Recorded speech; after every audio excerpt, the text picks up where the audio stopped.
सत्संग जी, प्रेम से कहना,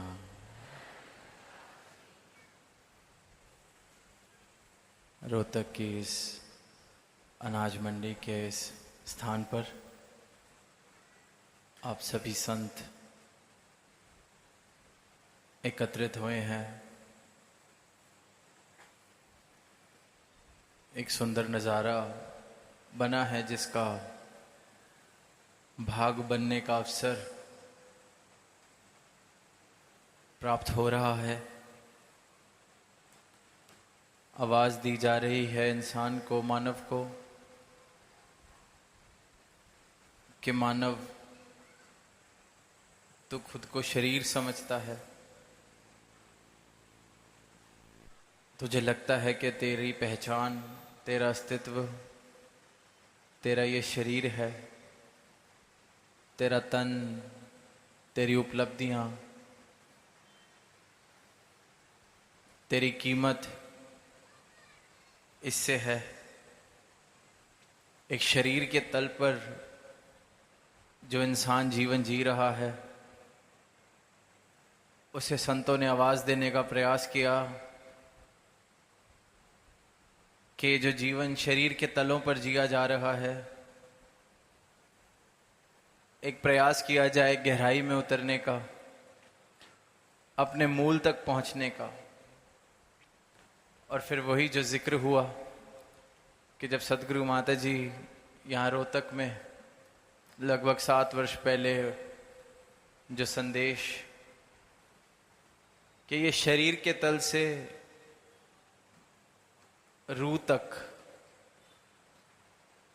ये रूह के तल तक पहुंचना है, ये पहचान करनी है, ये बोध करना है कि मैं ये शरीर नहीं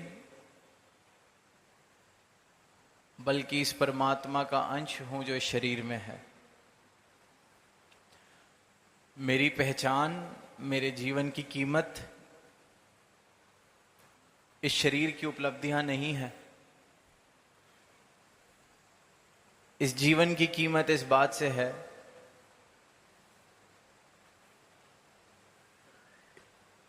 कि इस बात का बोध हो जाए, ज्ञान हो जाए कि मैं आखिर हूं कौन। तो जो बहुमूल्य है, अमूल्य है, अगर सही कहें, ये परमात्मा जिसका कोई मूल्य नहीं लगाया जा सकता, क्योंकि मूल्य तो इस संसार के पदार्थों का है, उपलब्धियों का है। जिस चीज की चाहते हैं, जिस चीज का व्यापार है, उनका मूल डाला जाता है। बाजार में जो चीजें खरीदी जाती हैं उनका मूल डाला जाता है। जिनके लिए लेन देन के भाव होते हैं उनका मूल डाला जाता है।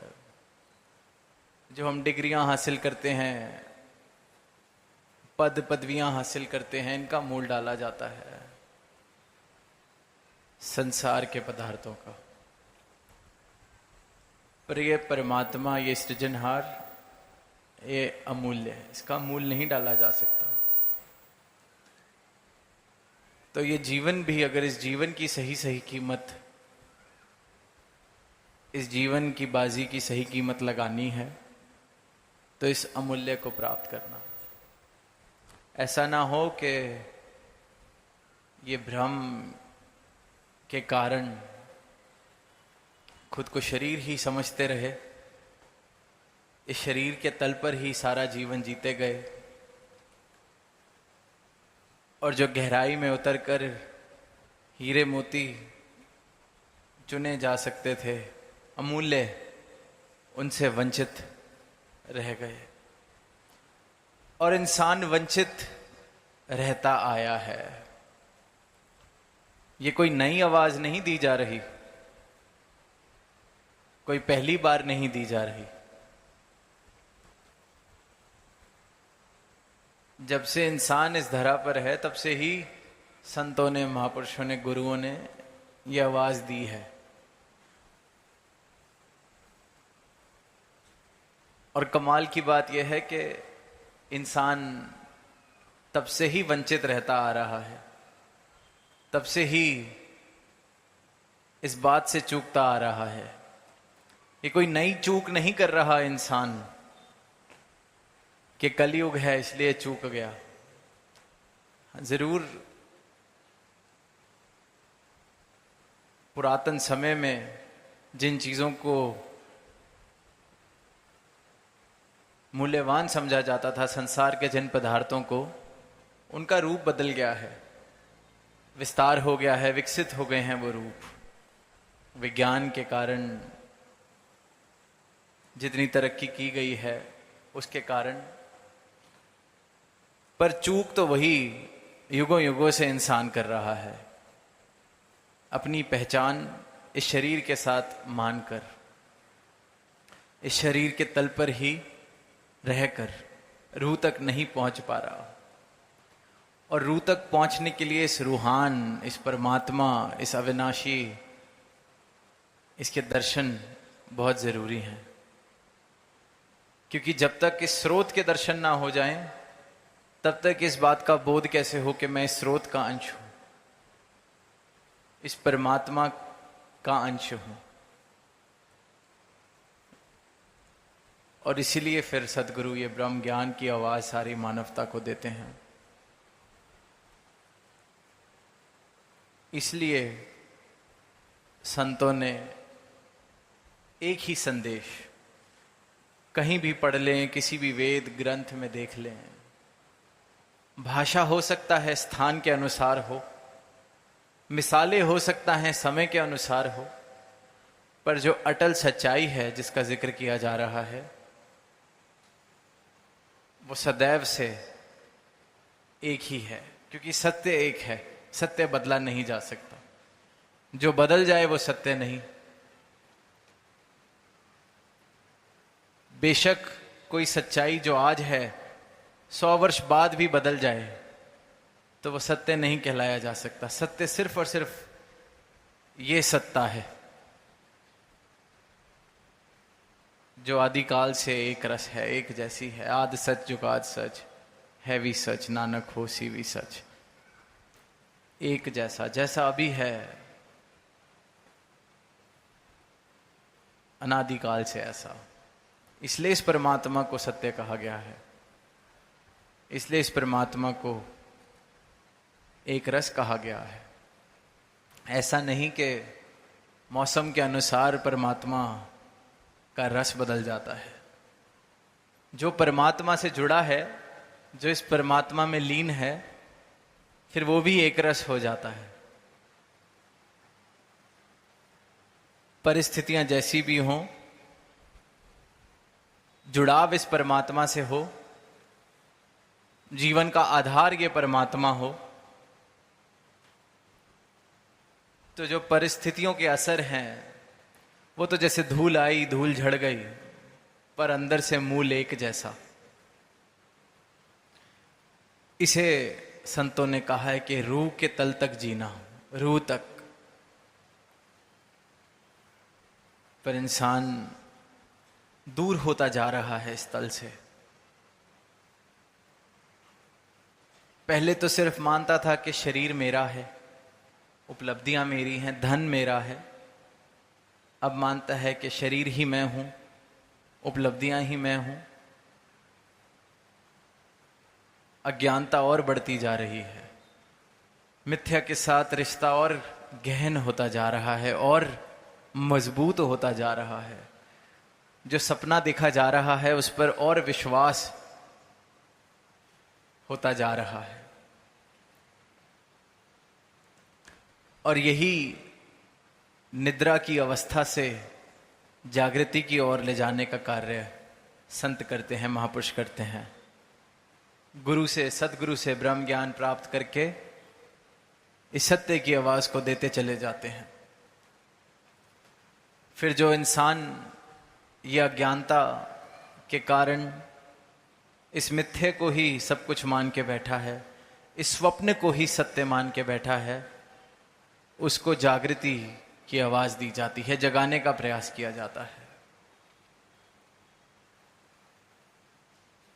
कहा तो जा रहा है कण कण में परमात्मा है, हम सबके अंदर परमात्मा है, हम सब इस परमात्मा में वास कर रहे हैं। तो फिर क्यों कुछ गिने चुने ही संत महापुरुष कुछ थोड़े से ही इस परमात्मा के साथ जुड़कर आनंद की अवस्था प्राप्त कर पाते हैं? नाम तो ले रहे हैं, आस्था तो रख रहे हैं, फिर क्यों ये सच्चिदानंद जिस परमात्मा को कहा है उसके साथ जुड़कर आनंद वाली अवस्था क्यों नहीं आ रही? क्योंकि अज्ञानता है, जानकारी नहीं है, बिना जाने ही आवाज दी जा रही है। खुद को माना शरीर है, बोध है नहीं परमात्मा का। परमात्मा को कोई दूर बैठी सत्ता समझा जा रहा है, तीर्थ में बसने वाली कोई शक्ति समझा जा रहा है, मूर्त में बसने वाली कोई सत्ता समझी जा रही है परमात्मा। पर ये अविनाशी सर्वव्यापी, इसके दर्शन नहीं किए जा रहे हैं। जैसे कि अभी संतों महापुरुषों ने यहाँ लंगर स्थल भी बनाया है, कहीं और भी हम अगर खाना खाते हैं, भोजन करते हैं, तो जैसे यहां लंगर में दाल परोसी जा रही है, एक बाल्टी के अंदर दाल है,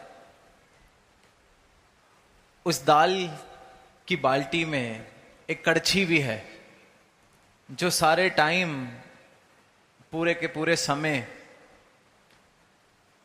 उस दाल में डूबी हुई है। पर क्या कड़छी को स्वाद आता है उस दाल का? पूरे टाइम सराबोर है उस दाल से, डूबी हुई है दाल में, पर उसका स्वाद नहीं ले सकती।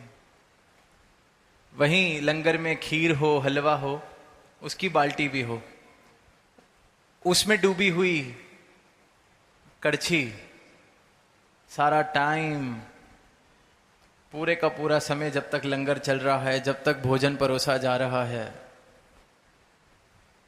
उस खीर की बाल्टी में, उस हलवे के अंदर देसी घी का भी हलवा हो, तब भी उस कड़छी को स्वाद तो नहीं आता। कहने को तो उसी में बस रही है, कहने को तो सराबोर है।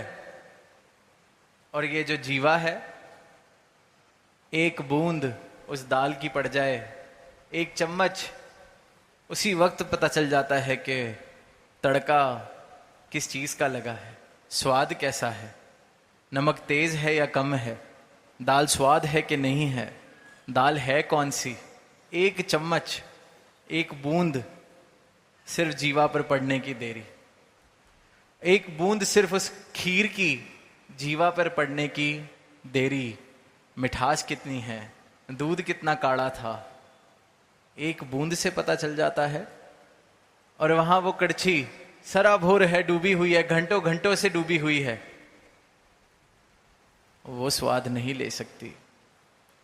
यही फर्क है अज्ञानी का और ज्ञानी के जीवन का।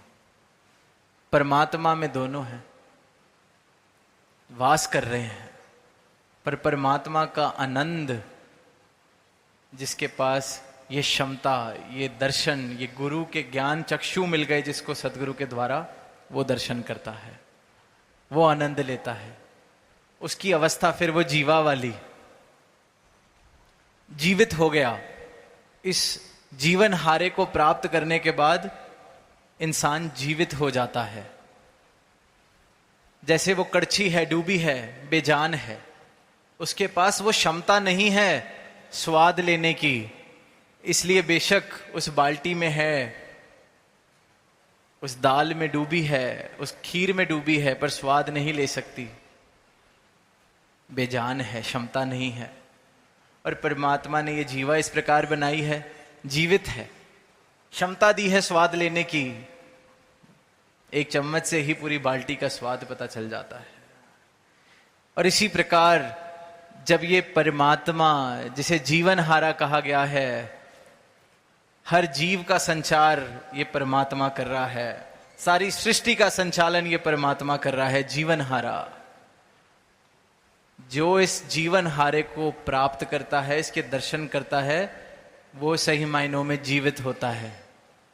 फिर वो इस जीवा की तरह स्वाद ले लेता है, आनंद ले लेता है इस परमात्मा का। फिर उसकी भक्ति की शुरुआत होती है, फिर वो भक्त बनता है। वरना तो मृतक कहिए नानका जे प्रीत नहीं भगवंत। मृतक, मुर्दा माना जाए। तो इस जीवन हारे की प्राप्ति कर लेना सही मायने में जीवित हो जाना है।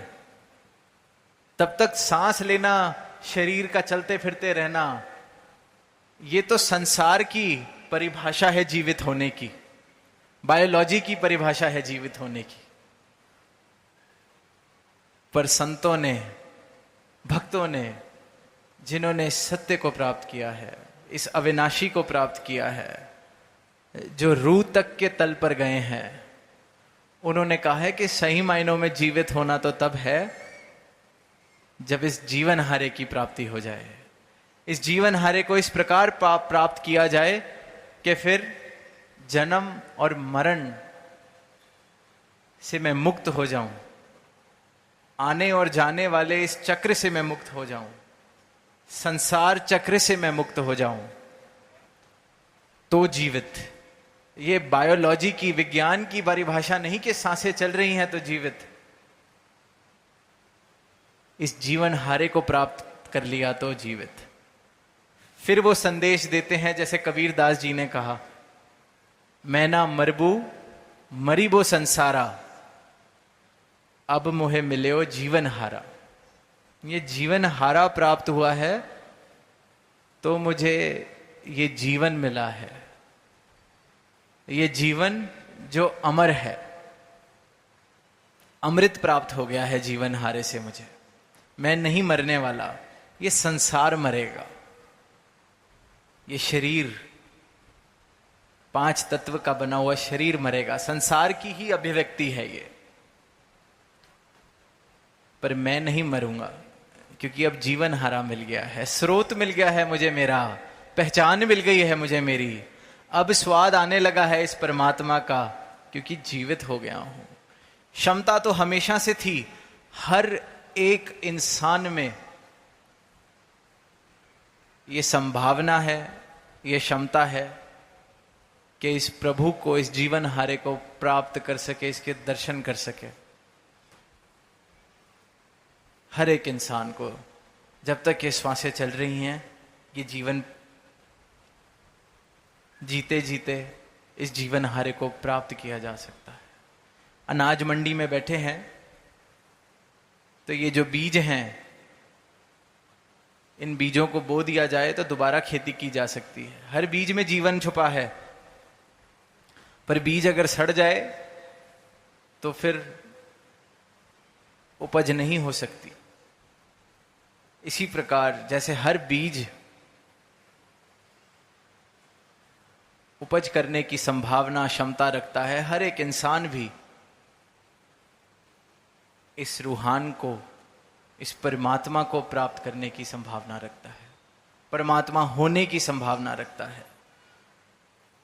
और जिसने भी इस परमात्मा को प्राप्त किया है, जिसने भी इस अविनाशी को, इस सर्वव्यापी को तत्व रूप से देखा है, प्राप्ति की है, वो सही मायनों में जीवित हुआ है। फिर उसने इस सर्वव्यापी का स्वाद, आनंद फिर लिया है। वरना तो फिर वही हाल, संसार का कड़छी की तरह डूबे तो हैं, वास तो इसी में, पर एहसास नहीं, आनंद नहीं, स्वाद नहीं। और जिसने जीवन हारे को प्राप्त किया, जीवित हुए, सदगुरु की कृपा हुई, तो फिर इस जीवा की तरह जीवित, जैसे एक चम्मच से सारा स्वाद आ जाता है, वैसे ही कण कण में, जर्रे जर्रे में ये पूरे का पूरा विराट दिख जाता है, पूरे का पूरा परमात्मा हर घट में दिख जाता है। यही फर्क है एक ज्ञानी, ब्रह्म ज्ञानी संत में, भक्त में और संसार में। नाम तो लिए जा रहे हैं, भक्ति का प्रयास भी किया जा रहा है, डूबे तो हैं उस दाल की कड़छी में, डूबे तो हैं उस खीर की बाल्टी में, पर कड़छी की तरह स्वाद नहीं आ रहा। स्वाद सिर्फ और सिर्फ इस जीवन हारे को प्राप्त करने के बाद, इसकी लगता करने के बाद, इसके दर्शन करने के बाद जो भक्ति का जीवन शुरू होता है, उस राह पर ही आ सकता है। इस भक्ति की राह पर जीवन आनंदित हो जाता है, बदल जाता है, रूपांतरित हो जाता है, और जीवन में इस परमात्मा का एहसास इस प्रकार बस जाता है कि कोई दूरी मुमकिन नहीं रहती, क्योंकि दूरी का कारण, दूरी का आधार अज्ञानता थी, अंधकार था। और जहां अंधकार मिटा वहीं दूरियां खत्म, जहां अज्ञानता मिटी वहीं दूरियां खत्म। फिर ये इकमिक वाली अवस्था की ओर भक्त बढ़ने लगता है। तो दास इन्हीं शब्दों से इजाजत चाहेगा, प्रेम से कहना अनेक।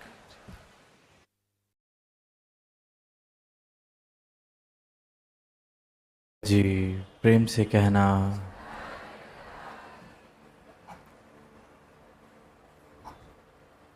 आज कुछ घंटों के लिए ही रांची में आने का अवसर मिला। सुबह ही लगभग 9 बजे पहुंचना हुआ और यहाँ इस रूप में एक विशाल समागम, आप संतों के दर्शन करने का अवसर मिल रहा है। दातार का यशोगान, सद्गुरु की महिमा सब मिलके गा रहे हैं। और वहीं इस सत्संग के बाद रांची से प्रस्थान।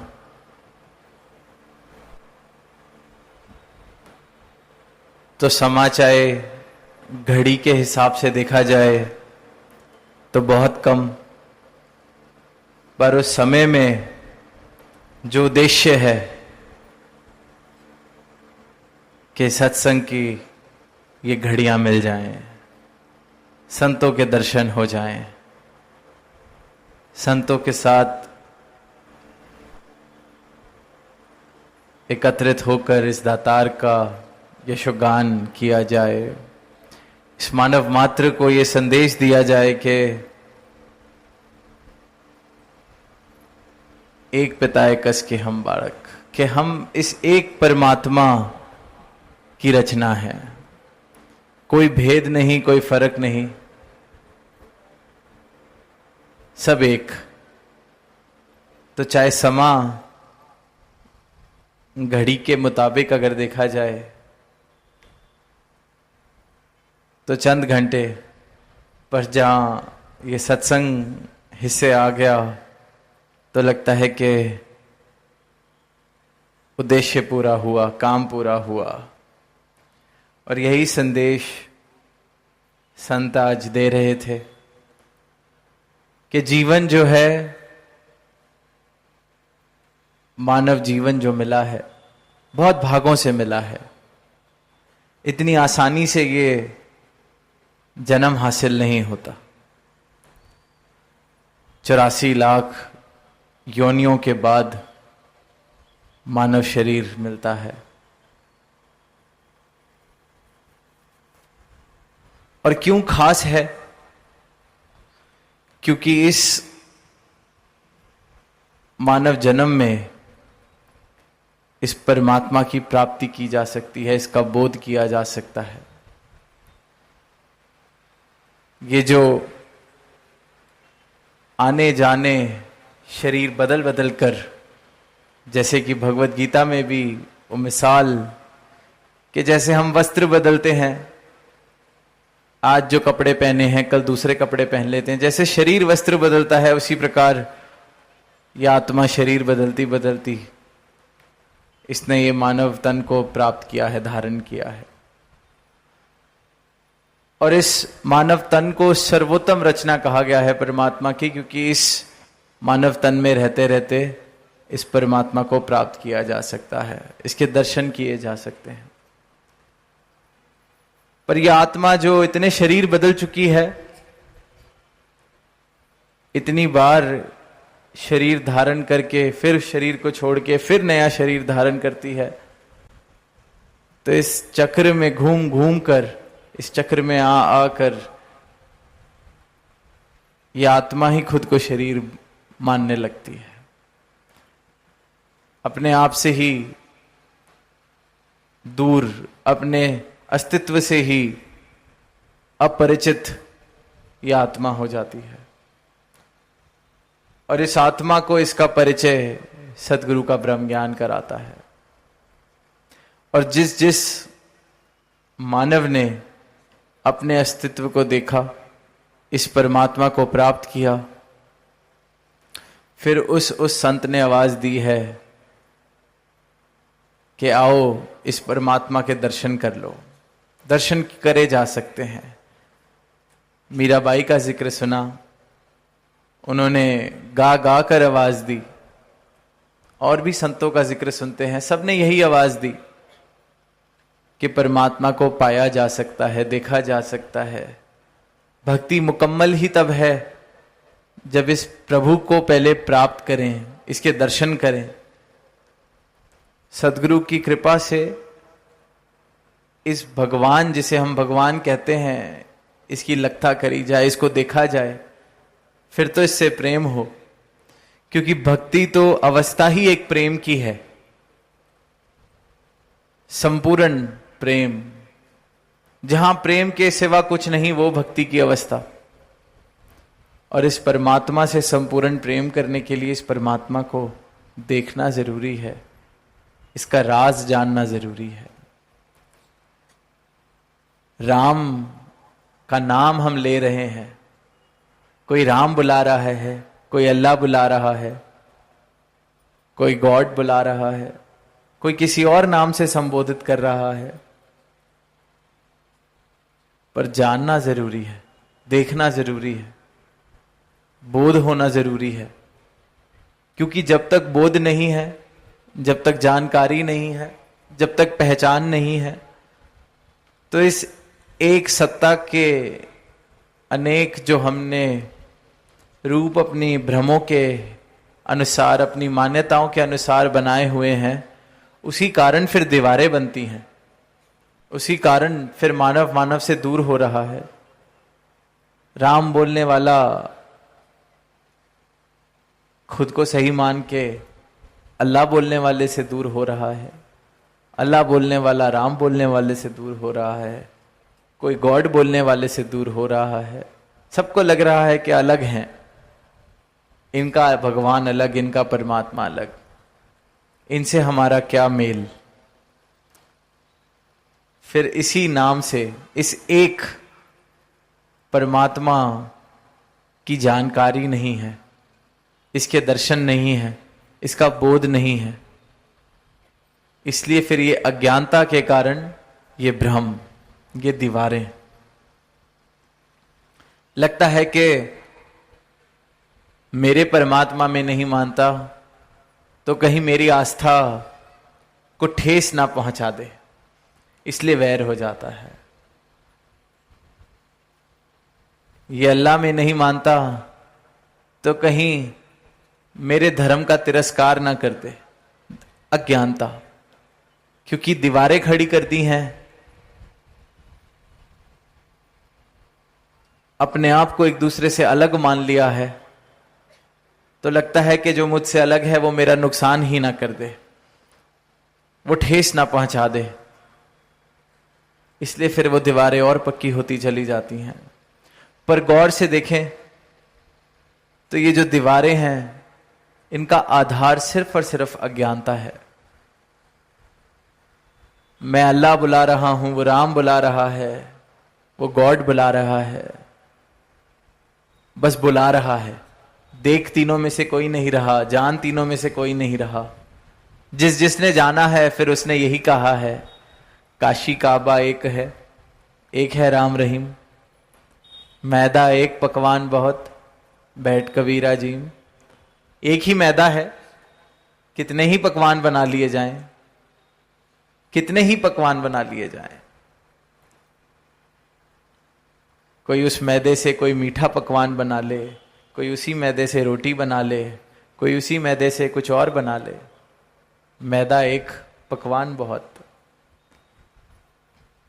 फिर जिस जिसने जाना है, जिस जिसने देखा है, जिस जिसने पहचाना है, उसने यही कहा है कि काशी काबा एक है राम रही। अज्ञानता मिट गई, इस एक को देख लिया। जो कल तक अपने से अलग लग रहा था, जो कल तक अपने से दूर लग रहा था, वो अब अलग नहीं लगता, वो दूर नहीं लगता। क्योंकि दूरी का कारण, विभिन्नता का कारण अज्ञानता थी। पर जिस आधार पर वो टिका था, वो आधार ही मिट गया, तो अज्ञानता चली गई, ये ज्ञान मिल गया, ये ब्रह्म ज्ञान मिल गया, अंधकार मिट गया, अंधेरा मिट गया, रोशनी आ गई तो सब साफ साफ दिखाई देने लगा। जो अंधेरे में एक रस्सी को सांप समझा हुआ था और उससे डर रहे थे, जैसे ही रोशनी आई साफ साफ दिख गया, ये तो रस्सी है, इससे डरने की कोई गुंजाइश ही नहीं, जरूरत ही नहीं। इसी प्रकार जब ये ज्ञान की रोशनी, ब्रह्म ज्ञान की रोशनी जीवन में आती है, तो फिर इन दीवारों की गुंजाइश नहीं रहती, दूरियों की गुंजाइश नहीं रहती। वरना इंसान अपनी अज्ञानता के कारण, अपने अंधकार के कारण कितनी दीवारें खड़ी कर चुका है। भाषा के नाम पर, प्रांत के नाम पर, रंग के नाम पर, कुल के नाम पर, जाति के नाम पर, जहां चले जाएं दीवारें खड़ी करने के आधार,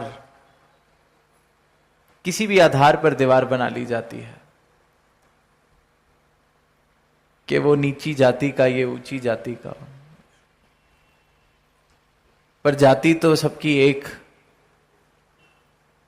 ये मानव जाति, सबकी जाति एक, ये परमात्मा वाली जाति, क्योंकि सब में ये एक बसता है।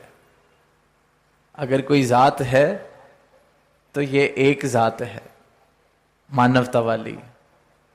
अगर कोई जात है तो ये एक जात है, इस परमात्मा वाली, क्योंकि ये सब में समाया है।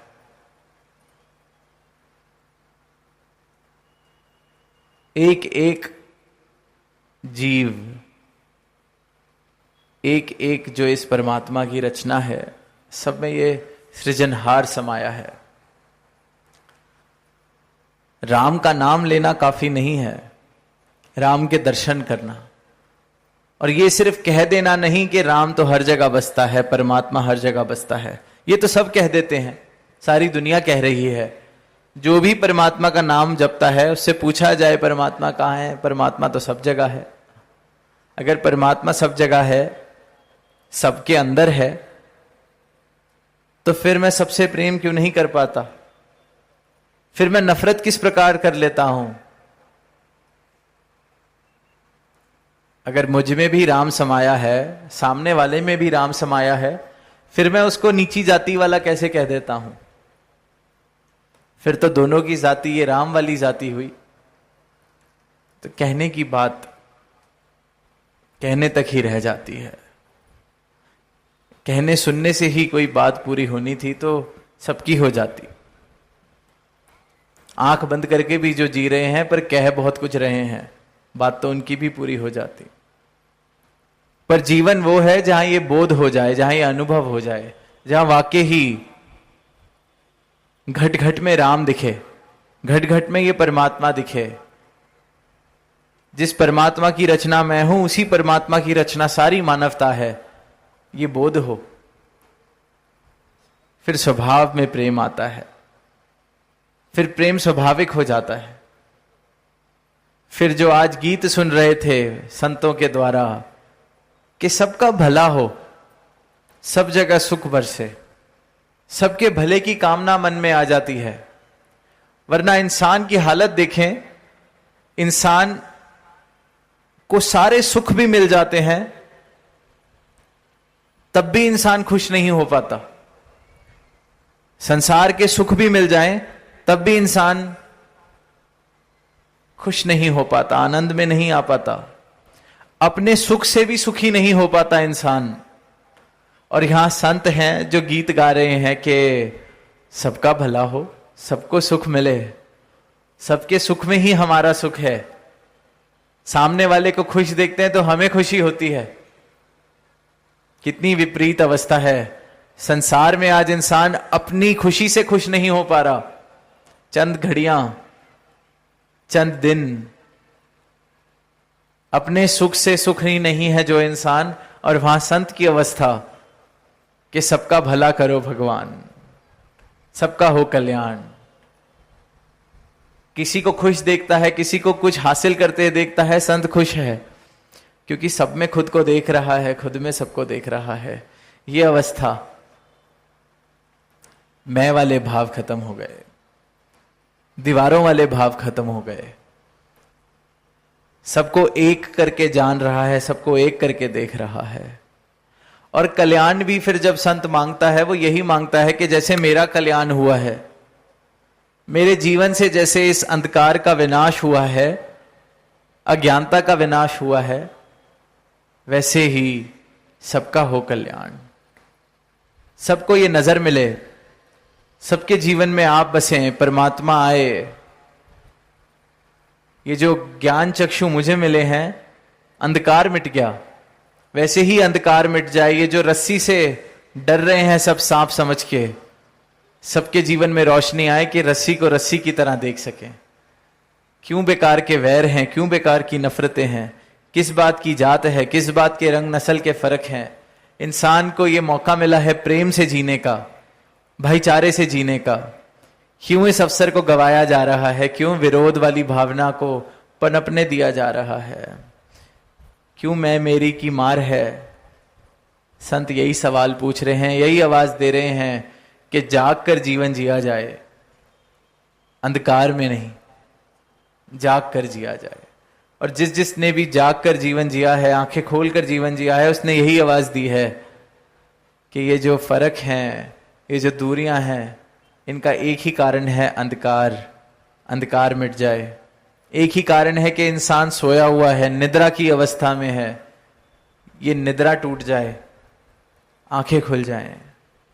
आंखें खुल गई तो फिर वो वाली अवस्था के घट घट देखे अलग को, पूछे जात ना पात। हर घट में इस अलग को, इस एक को, इस प्रभु को, इस परमात्मा को देख रहा है। फिर राम राम सिर्फ नाम नहीं है, फिर राम सर्वव्यापक है। ये सिर्फ एक कहने की बात नहीं है। राम की सर्वव्यापकता का एहसास है मुझे। राम के सर्वव्यापी के दर्शन किए हैं मैंने। जो बात फिर कही गई है कि शारक से भी नजदीक है ये परमात्मा, तो इस शारक से नजदीक परमात्मा के दर्शन करे हैं मैंने। दर्शन करे हैं, एहसास किया है, इस बात का बोध हुआ है कि मुझ में बस रहा है। मेरा अस्तित्व, जो मैं हूं, ये शरीर नहीं हूं। ना तन मेरा है, ना मन मेरा है, ना धन मेरा है, ना ये उपलब्धियां मेरी हैं। इसी प्रकार मेरा मूल रूप जो है, हर जीव का मूल रूप वही, हर इंसान का मूल रूप वही। तो इस एक ने हम सबको बनाया है, तो हम सबकी जात एक है। फिर फर्क क्यों, फिर नफरतें क्यों? तो ऐसे ही संसार का निर्माण संत करते आ रहे हैं, इस एकत्व की नजर के साथ कि ये एक को देख लिया, एक को जान लिया, तो एक हो जाना स्वाभाविक है। आज कई बार वो जिक्र हुआ कि मटका अगर ढक्कन लगा हुआ है, उसमें जो पानी है वो समुद्र के पानी से अलग है, पर उसको समुद्र में अगर पानी को डाल दिया जाए तो वो एक हो जाता है। अभी बरसात हुई, बादल बरसे, अब जो जो पानी समुद्र में बरस गया होता, जो बादल समुद्र के ऊपर बरस गए, वो पानी तो समुद्र में एकमिक हो गए, समुद्र के साथ एकमिक हो गई वो बूंदें। फिर वो अलग करके नहीं बताई जा सकती कि ये अभी इस बादल से गिरी थी, वो सब समुद्र हो गए। उसको अलग करके नहीं बोला जा सकता ये देखो ये कल जो बारिश हुई थी ये उसका पानी है, या आज जो बारिश हुई है ये उसका पानी है, ये जो 2 घंटे पहले पानी बरसा था, बरसात बरसी थी, उसका पानी है, बिल्कुल नहीं। और यहीं जो बादल अभी बरसे ये शायद इस शमियाने के ऊपर ही इकट्ठा हो गया होगा। इसको कहा जा सकता है कि देखो ये पानी अभी थोड़ी देर पहले बरसा है, क्योंकि अपने स्रोत से मिला नहीं। इसी प्रकार जब तक मैं अलग हूं, मैं खुद को अलग देख पा रहा हूं कि मैं अलग हूं, मैं अलग हूं, अज्ञानता है, मिला नहीं अपने स्रोत से। और जब अपने स्रोत का बोध हो गया, जब इस एक को देख लिया, एक को जान लिया, एक हो गया इसके साथ, फिर क्या अवस्था है? फिर वो अवस्था है कि राम कबीरा एक बहे कोई ना सके पहचानी। और ये जो अवस्था का जिक्र किया है कबीरदास जी ने, जो पंक्तियां लिखी हैं, ये जीते जी लिखी हैं। इस अवस्था को जीते जी प्राप्त किया गया है। हर संत ने यही कहा है कि जब तक ये श्वासें चल रही हैं, इस प्रभु का बोध किया जा सकता है, इस परमात्मा का बोध किया जा सकता है, अज्ञानता को मिटाया जा सकता है, अंधकार को मिटाया जा सकता है। राम और कबीरा एक जीते जी हुए हैं।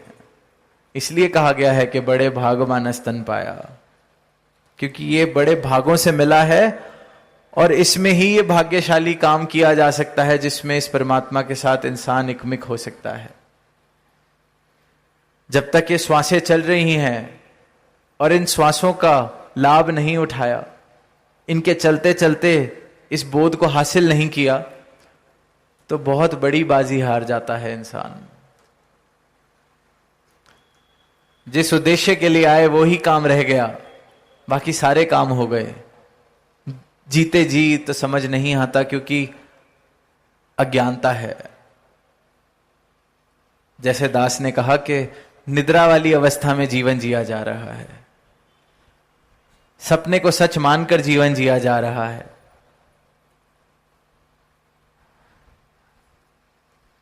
कोई इंसान सो रहा हो, अक्सर सपने आते हैं, सपने में बहुत कमाल का भोजन खाया हो, पर जब उठेंगे शरीर की भूख नहीं मिट जाती। सपने में चाहे स्वादिष्ट से स्वादिष्ट भोजन किसी ने बना के मुझे खिलाया हो, मेरे मन पसंद की सारे व्यंजन मुझे खिलाए हो, पर जब नींद खुलेगी तो शरीर की भूख नहीं मिटी होती। इसी प्रकार ये जो माया रूपी संसार है, जिसको स्वप्न कहा गया है, इसमें जितनी भी उपलब्धियां हासिल हो जाएं, पर जो मूल है मेरी आत्मा का कल्याण, इन उपलब्धियों से होने वाला नहीं है। आत्मा का कल्याण सिर्फ और सिर्फ इस परमात्मा की लगता से, इस आत्मा को इसके स्रोत से मिला दिया तो इस आत्मा का कल्याण है। वरना तो जो स्वप्न में हमने भोजन खा लिया और ये सोचते रहे कि हमारा पेट भर जाएगा, तो वो फिर मूर्खता है। और यही मूर्खता इंसान करता चला आ रहा है। और इसी मूर्खता से बचाने के लिए संतों ने युगों युगों से यही आवाज दी है कि हे इंसान जाग जा, जाग जा, जाग कर जी, आंखें खोल कर जी, देख तू किन चीजों के पीछे भाग रहा है। इस संसार चक्र में तू सिर्फ घूम ही जा रहा है। अक्सर गांव में कोल्हू के बैल को देखा होगा हमने, जो पूरा दिन चलता है पर कहीं पहुंचता नहीं, पूरा दिन चलता है,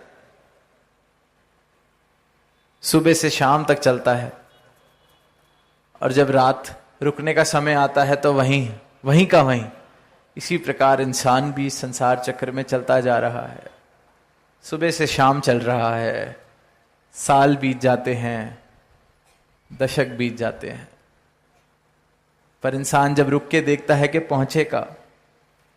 जब बाल अवस्था थी तो अच्छे नंबरों के पीछे भाग रहा था कि अच्छे नंबर आ जाएं, आ भी गए, फिर उसके बाद किसी अच्छी नौकरी के पीछे भाग रहा था, फिर उसके बाद बड़े घर के लिए, फिर बड़ी गाड़ी के लिए, फिर रुक के देखता है भाग ही रहा है, पहुंच क्यों नहीं रहा कहीं, कहीं तो पहुंचे। सारी उपलब्धियां प्राप्त करने के बाद भी इंसान खुद को भागता ही पाता है, कहीं तो पहुंचे। सब हासिल हो जाता है तब भी भाग ही रहा है। स्कूल में पढ़ते हैं तो कहा जाता है कि बस 12वीं तक ही पढ़ाई करनी है, फिर तो आनंद है, कॉलेज में जाके तो आनंद है। 12वीं के बोर्ड में जो 90, 95, 98% भी ले आया, फिर उसको कॉलेज में भी भगाया जाता है। बस यही 3 साल और 4 साल और, फिर तो आनंद है, अच्छी नौकरी लग जाएगी, फिर तो आनंद है, फिर आप कमाने लग जाएंगे। फिर जब कमाने लगता है तो फिर कोई ना कोई लोन, कोई ना कोई और काम, बस घर बनाना है, फिर तो आनंद है। जब तक घर बनता है तो फिर बच्चे को 10वीं 12वीं पढ़ाने का टाइम आ जाता है, फिर हम उसको बताने लगते हैं, फिर तो आनंद है। हमने भी आनंद लिया है 10वीं करके, 12वीं करके।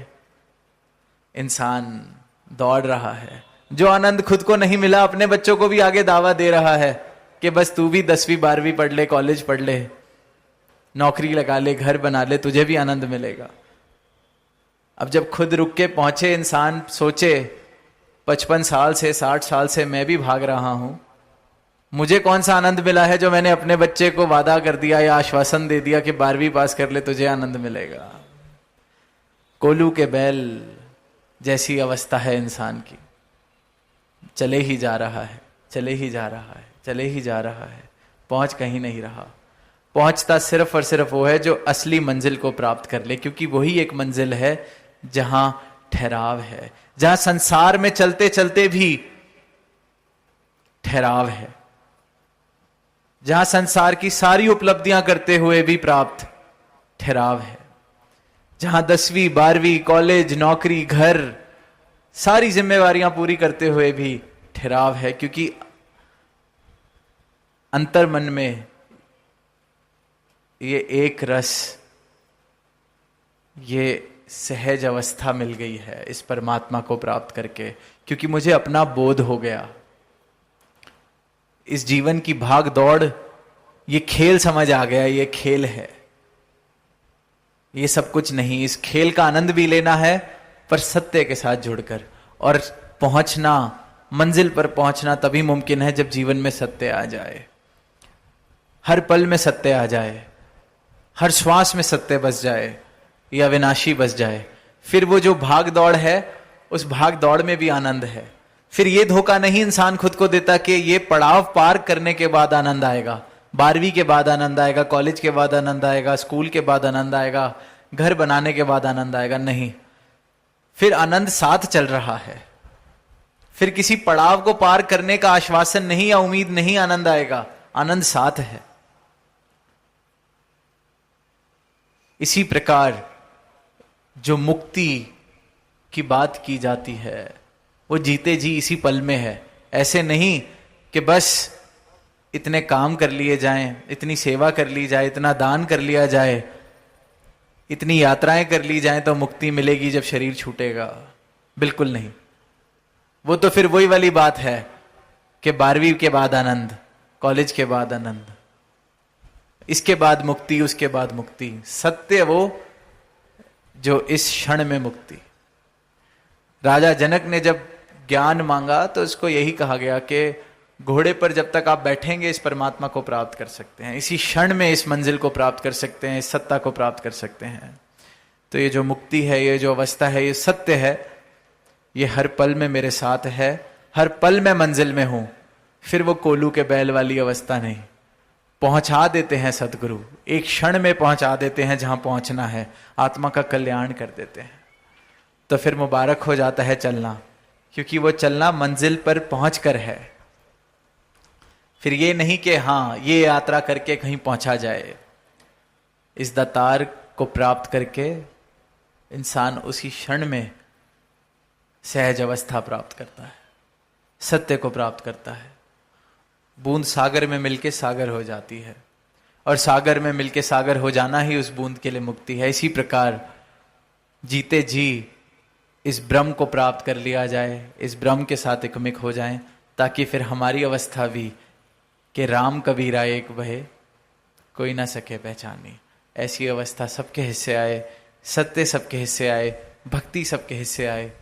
एक जीवन, ऐसा जीवन जिसमें सबके भले की कामना करते करते सुख प्राप्त हो जाए, प्रेम से रह सकें, ये दीवारें गिर जाएं, अंधकार मिट जाए। अंधकार, अज्ञानता मिटती है तो ये जो अज्ञानता वाली दीवारें हैं, ये जो भ्रम वाली मान्यताएं हैं, उनके आधार पर जो दीवारें खड़ी हैं, ये मिट जाती हैं। रंग नस्ल के फर्क मिट जाते हैं, जाति वर्ण आश्रम वाले भेद मिट जाते हैं। फिर इंसान इंसान से सही मायनों में प्यार कर सकता है। और यही प्यार सिखाने के लिए, बताने के लिए सद्गुरु युगों युगों से ये आवाज़ सारी मानवता को दे रहे हैं। तो दातार के चरणों से यही अरदास कि ऐसा जीवन सबके हिस्से आए जो रोशन हो, जो अंधकार में ना बीते, जहाँ रस्सी को सांप समझ के डरा ना जाए। ऐसा जीवन, रोशनी वाला उज्जवल जीवन सबके हिस्से आए। प्रेम से कहना, धन्यवाद।